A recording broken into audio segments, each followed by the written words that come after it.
Faly miarabantsika rehetra indray tratr'izao fotoana manokana izay erahantsika eto izao.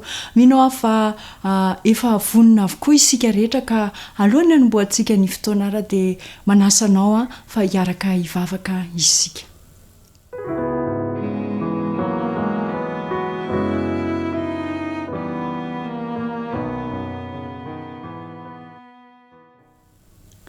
Raina izay any an-danitro midera sy mankalaza ny anaram-pitiavanao izay satria lehibe loatra izany fitiavana nasehonao anay izany. Nanaiky ianao ny nanoloran'i Jesosy Kristy ny ainy famonjenanay.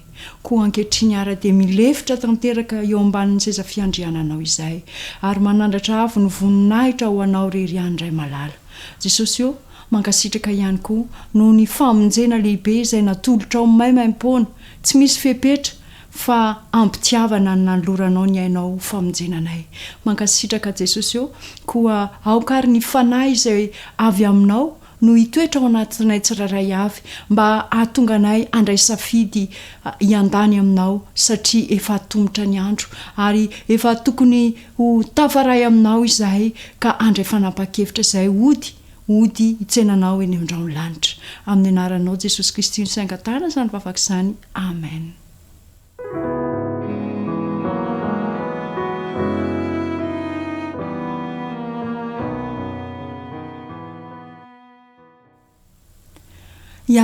Hitantsika maly fa efa maro tamintsika no nanao ezaka lehibe mba hiadiana amin'ny fandikana ny lalàn'Andriamanitra. Misy safidy zany tsy maintsy ataontsika tsiraray avy ny amin'izay toerana misy antsika izay.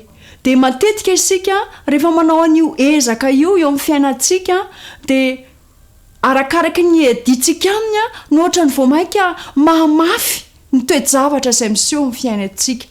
Isika nefa ny dia tsarovy fa tsy afaka ny ankatony lalàn'Andriamanitra samirery. Fa ny filazantsara dia manambara amintsika mazava tsara fa miaraka nombona tamin'i Kristy teo amin'ny hazo fijaliana isika mba hanimbana ny tenany ota.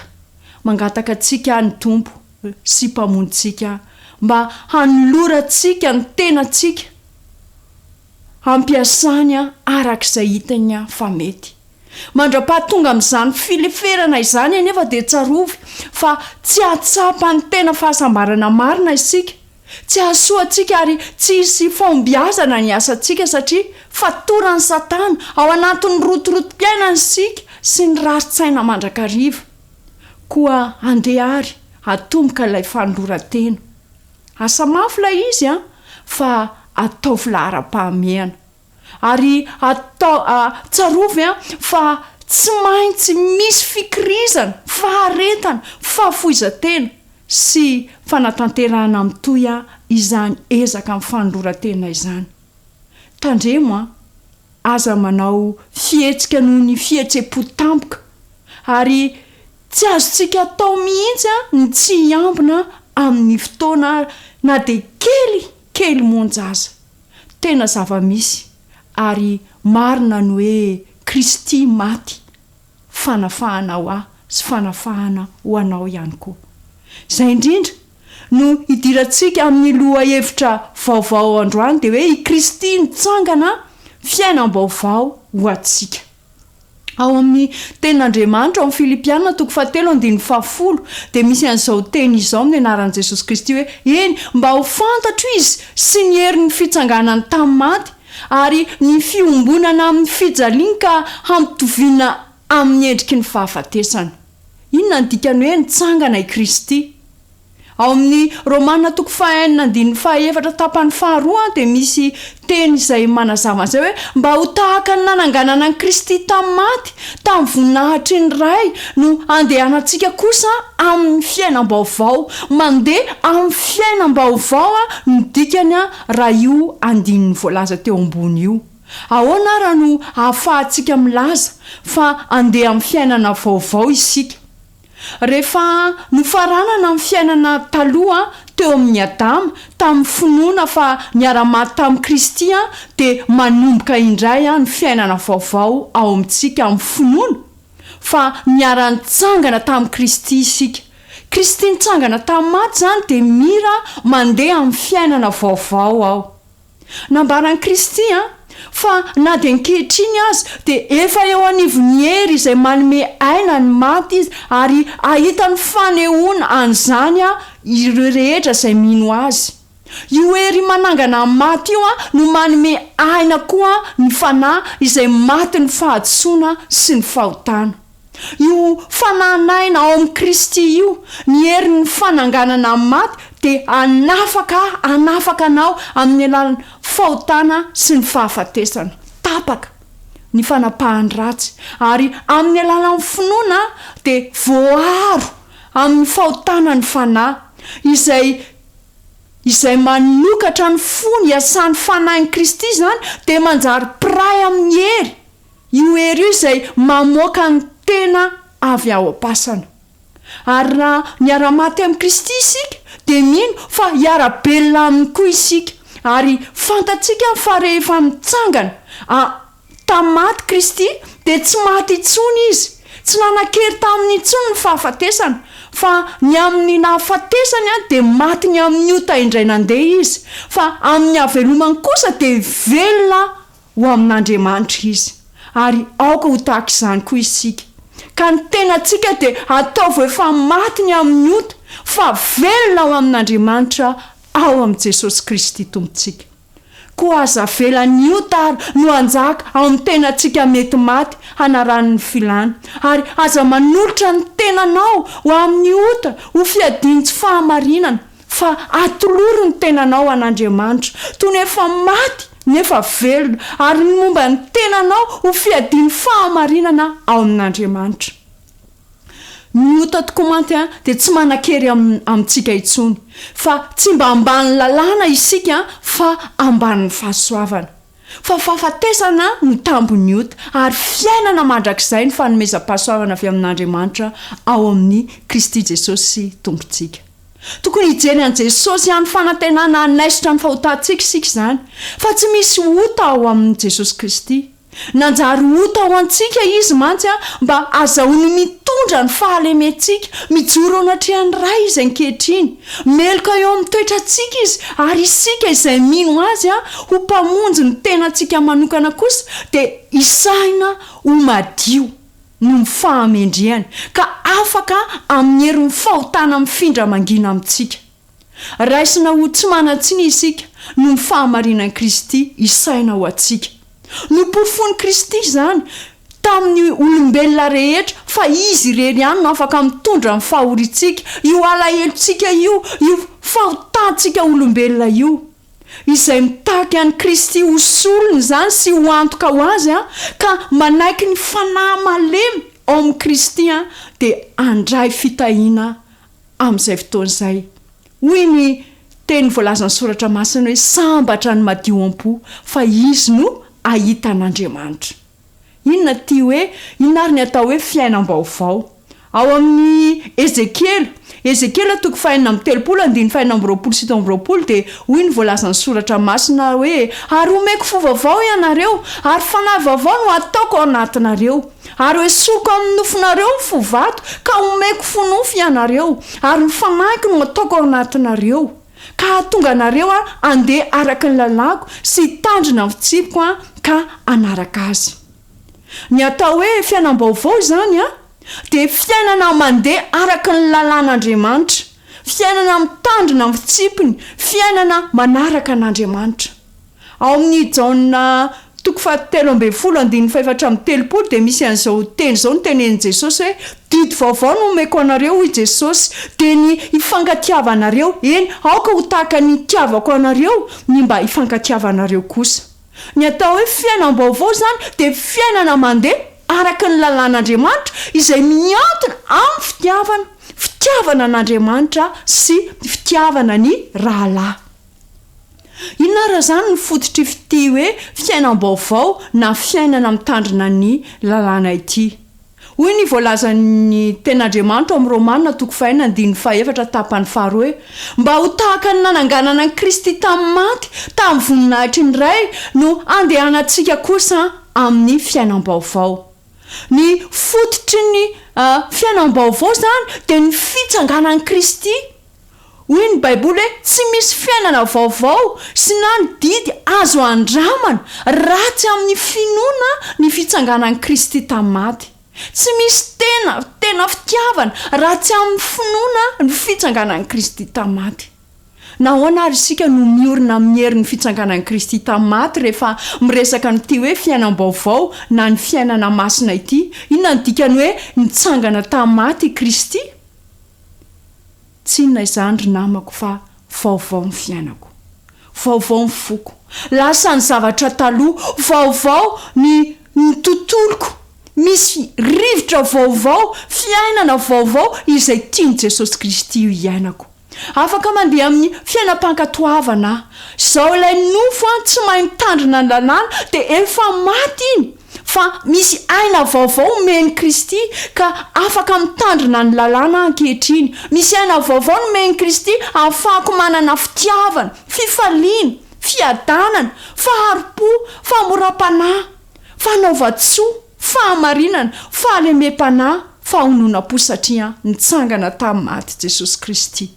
Ao amin'ny Galatiana 5:22 de misy an'izay teny izay hoe fa ny vokatry ny fanahy kosa de fitiavana, fifaliana, fiadanana, faharipo, famoram-panahy, fanaova-tsoa, fahamarinana, fahalemem-panahy, fahononam-po. Tsy misy lalàna manohitra izany.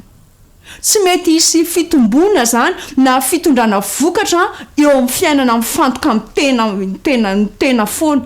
Raha manaiky an'i Kristy ho mpamonjy ny tenantsika isika de tokony hanadiny ny tenanao ary hiezaka hanampy ny hafa. Resao ny fitiavan'i Kristy, tantarao ny fahatsarany, atao izay adidy rehetra mety azonao atao. Ento amponao ny enta mavesatry ny fanahy ary amin'ny fomba rehetra izay azon'ny tenanao atao de tadiavo izay amonjena ny very. Rehefa nandray ny fanahin'i Kristy ianao, ny fanahin'ny fitiavana manadiny ny tena sy miasa ho an'ny hafa de hitomby ianao ka hitondra fo. Ho masaka eo amin'ny toetra amam-panahinao ireo fahasoavan'ny fanahy. Matanjaka ny finoanao, hialala ny fotononao, ho tanteraka ny fitiavanao. Hampitatra bebe kokoa hatrany amin'ny fitombona ao amin'ny Kristy ianao eo amin'izay hoe madio, ambony sy mateo ty rehetra izay. Tsy mety ho levina naoviana io fo io, fa mamokatra fo to avy amin'ny fotoam-pitsinjana ao amin'ny fiainana mandrakizay. Fa rehefa azo ny fitsinjana izy de hijinja miaraka amin'izay fa efa tonga ny fararano. Miandry Kristy sady maniry mafy indrindra ny ahita ny fanehoana ny toetra eo amin'ny tokantrano sy ny fiangonana. Rehefa hita tanteraka eo amin'ny vahoakany ny toetran'i Kristy de ho avy Jesosy hitaky azy ho fananany. Tombontsoa ho an'ny kristianina tsirairay zany ny tsy manantena fotsiny fa ny mampafaingana indrindra ihany koa ny fehivian'i Jesosy Kristy tompontsika. Raha mba mitondra fo ho an'ny voninahitran'Andriamanitra mantsy izay rehetra manaiky ny anarany de anao ahoana ny hafainganany ny hahavoafafy amin'izao tontolo izao manontolo ny voan'ny filazantsara. Fa vetivety de ho masaka ilay vokatra lehibe sady farany. Ary ho avy Kristy anangona ny vosaribika amin'izay fotoan'izay. Ny tenin'Andriamanitra ao amin'ny Filipianina 4:10 de milaza an'izao teny izao hoe mba ho fantatra izy sy ny herin'ny fitsanganana tamin'ny maty ary ny fiombonana amin'ny fijaliana ka hamitoviana amin'ny endriky ny fahafatesana. Mba ho tahaka ny nananganana an'i Kristy tamin'ny maty no andehanantsika kosa ao amin'ny fiainam-baovao. Inona ary ny fepetra ny fiainam-baovao? Ny Korintiana 2:4-12 de milaza amintsika hoe mitondra amin'ny fahafatesany Jesosy Kristy mandrakariva ao amin'ny teny izahay mba aseho ao amin'ny tenanay koa ny fiainan'i Jesosy Kristy. Fa izahay izay velona de atolotra ao amin'ny fahafatesana mandrakizay noho ny amin'i Jesosy mba haneho ao amin'ny nofinay mety maty koa ny fiainan'i Jesosy. Rehefa mitondra ny fahafatesan'i Jesosy mandrakizay ao amin'ny teny de aseho ao amin'ny nofintsika mety maty koa ny fiainan'i Jesosy Kristy. Rehefa tolotra ao amin'ny fahafatesana mandrakizay noho ny amin'i Jesosy de aseho amin'ny tenantsika koa ny fiainan'i Jesosy. raha zanak'Andriamanitra zany zasy ianao nateraky ny fanahiny de miaina amin'ny fiainan'Andriamanitra ao amin'ny Kristy no itoeran'ny fomba fanehonin'Andriamanitra rehetra ary ny fiainan'i Jesosy de aseho amin'ny tenany mety maty. Io fiainana ao amin'io de amokatra toetra amam-panahy mitovy ao aminy sy aneho asa mitovy amin'izay tao aminy. Amin'izay de ifandrindra amin'ny foto-kevitry ny lalàna mamelombelona ny fanahy izany satria tsy misy tsiny ny lalàn'Andriamanitra mamelombelona ny fanahy ary amin'ny alalan'ny fitiavana de ho tanteraka ao amintsika izay tsy mandeha araky ny nofo fa ny fanahy, ny fahamarinana ilain'ny lalàna amintsika izany. Mpamonjy ny tenanao manokana ve Kristy ry namako? Mitondra eo amin'ny tenantsika ny fahafatesan'ny Tompo Jesosy Kristy ve isika izay fiainana sy famonjena ary fahamarinana ao antsika? Na aiza le antsika de tsarovy fa nanoloran'ny aina ianao mitoetra ao amin'ny Kristy amin'ny alalany fandraisantsika azy manokana ve miaradia amintsika ny fanatrehan'Andriamanitra ary entina ho babon'ny Kristy Jesosy Kristy ny eritreritsintsika rehetra tsapantsika ve izany hoe fanatrehany izany?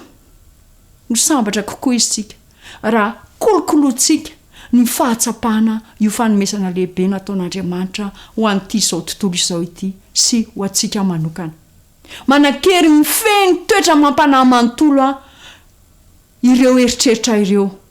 Tiako ny teny mivantana aminao hoe afaka ny anana an'Andriamanitra ho mpiaradia aminao lalandava ianao raha tianao izany. Zay le hoe safidy. Ianao no mandray safidy. Raha mitoetra ao amin'ny Kristy ny saina de ho voavolavolany hanam-pitovina amin'Andriamanitra ny sainao. Manenika ny eritreritra sy ny fahatsapana, ny fahatsarany, ny fitiavany. Mibanjina sy mankalaza ny toetra mampanahiny isika ary amin'izany de ao amin'ny eritreritsintsika rehetra izy. Manodidina antsika ny fitiavany. Raha tsika zao rehefa mijery ny masoandro de mandritry ny fotoana fohy de rehefa aveo rehefa esorintsika rehefa izy le mitatao vovonana mamay be iny de rehefa alaitsika ny masontsika esorintsika eo masoandro amin'izay de jereo tsara ne fa zay zavatra jerentsika de ohatra ny mbola eo foana le masoandro iny. De toy izany ihany koa rehefa mibanjina an' Jesosy isika de mitaratra ny endriny izay rehetra jerentsika.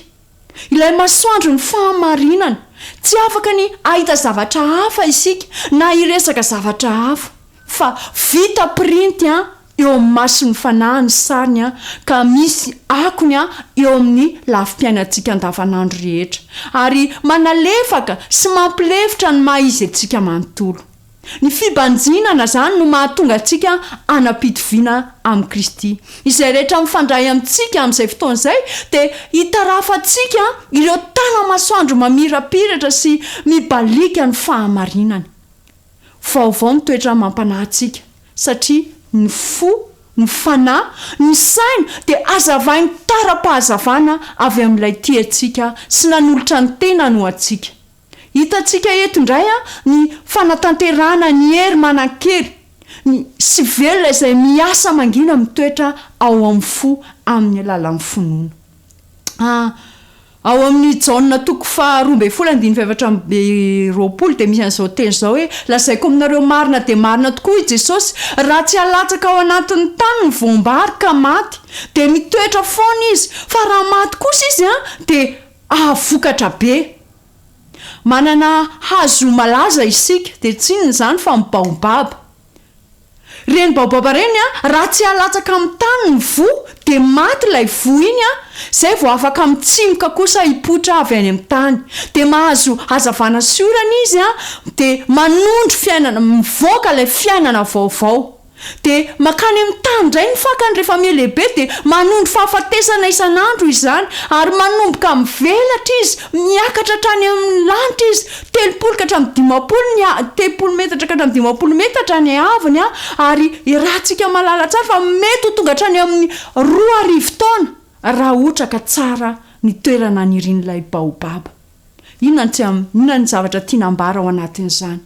ny fakany izay misandraka mamelazy izay manondry ny fahafatesana amin'ny fiainana taloha raha ratsy ny fakany zany de tsy afaka ny tombo lay azo.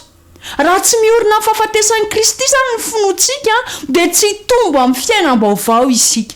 Raha tsy maty isan'andro ilay nofo tsy mahay mitandrina ny lalàn'Andriamanitra de tsy ho hita amin'ny fiainantsika mihitsy ny toetran'i Kristy mankatoa ny lalàn'Andriamanitra. Ny nahafatesan'i Jesosy no fototry ny zavatra rehetrarehetra. Ny voahavitra rehetra izay manana finoana ny mioro-paka ao amin'ny nahafatesan'i Kristy de mivelatra ao amin'ny fiainam-baovao toy ny lay hazo baobaba naseho antsika teo. Nampiseho ny hoaviny Kristy ka nazavainy tamin'ny alalan'ny zavaboary zany mba ho azo ny mpianatra. Ny tena vokatra marina eo amin'ny asany de ho tratra amin'ny alalan'ny fahafatesana. Satria hoy izy hoe lazaiko aminareo marina de marina tokoa raha tsy latsaka eo amin'ny tany hoy Jesosy ny voambary ka maty de mitoetra foana izy. Fa raha maty kosa izy de ahavokatra be. Ary rehefa milatsaka ao amin'ny tany ny voambary ka maty de mitsiry izany ka mitondra vokatra toy izany koa ny nahafatesan'i Kristy. De hitondra vokatra ho amin'ny fanjakan'Andriamanitra. Araka ny lalàny zavamaniry de ho vokatry ny fahafatesana ny fiainana. Izay miasa tany zany de mahita n'io fanazavana teo io eo masiny mandrakariva. Ary zay le hoe mampiandratsika ny ten'Andriamanitra mba hijery amin'ny alalan'ny zavaboary. Ny vo izay nalevina tao anatin'ny tany de mitondra vo ary io indray no ambolena. Izany no mampitombo ny vokatra toy izany koa ny nahafatesan'i Kristy teo amin'ny hazo fijalian'ny Kalvari. De hitondra vo ho any amin'ny fiainana mandrakizay. Ny fibanjinana n'io fanatitra io de voninahitra ireo izay ho velona mandritry ny taona ny fandimby mandrakizay amin'ny mahavoan'izany azy. Ny voambary izay miaro ny tenany de tsy afaka ny hitondra vo, tsy afaka ny mitoetra rery izy. Azon'ny Kristy natao anie raha mifidy zany izy no namonjy ny tenany ho afaka tamin'ny fahafatesany. Fa raha nanao izany izy de tsy maintsy mitoetra irery. Tsy nitondra zanaka lahy zanaka vavy ao an'Andriamanitra izy. Fa ny namoizany aina no nazahoany ny zarany aina ho an'ny taranak'olombelona. Ny nalatsahany ao amin'ny tany ho faty nazahoany tonga vo mitondra vokatra lehibe. De olona maro be avy amin'ny firenena sy ny fokom-pirenena ary samy hafa fiteny ny olona rehetra zasy ianao tafiditra ao anatin'izany ho an'Andriamanitra. Mitondra ny fahafatesan'i Jesosy mandrakariva ao amin'ny tena izay mba aseho amin'ny tenanay koa ny fiainan'i Jesosy. Fa izay velona de atolotra ho amin'ny fahafatesana mandrakariva noho ny amin'i Jesosy mba aseho amin'ny nofinay mety maty koa ny fiainan'i Jesosy Kristy. Amin'ity androandroany ity de te-hanao antso aminao tianao ve raha aseho eo amin'ny tenanao ny fiainan'i Jesosy? Tianao ve raha tonga fiainana maneho ny lalàn'Andriamanitra ny fiainanao? Hoy Jesosy aminao amin'ity androandroany ity hoe tiako raha hitondra ny fahafatesako mandrakariva eo amin'ny tenanao ianao mba asehoko ao amin'ny tenanao ny fiainako. De miteny amintsika Jesosy hoe tandremo ny didiko Jesosy. Mandehana amin'ny fiainam-baovao satria miara-natsangana tamiko ianao. Kristy nitsangana zany ry namako de fiainam-baovao ho ahy sy ho anao. Amen.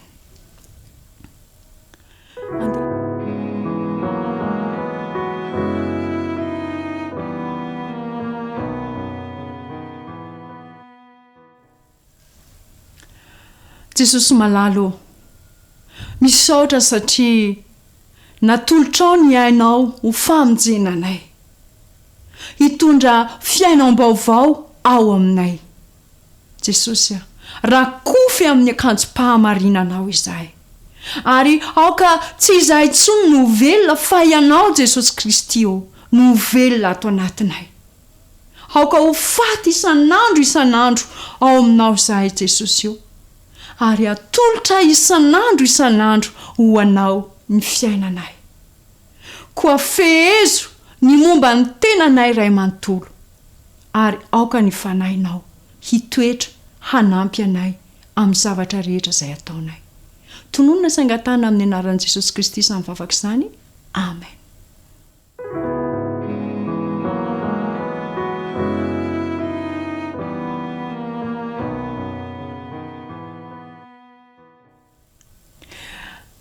Minao fa nisy fanapa-kevitra lehibe izay noraisinao androany. I Kristy nitsangana fiainam-baovao ho ahy soanao. Koa dia mirary soa antsika rehetrarehetra hiaino izany teny izany ary zarao amin'ny hafa izany ary aoka ho azonao antoka ny firaisanao amin'i Jesosy satria Jesosy efa manolotra ny tanany amonjy ianao. Mandra-piaony indray ary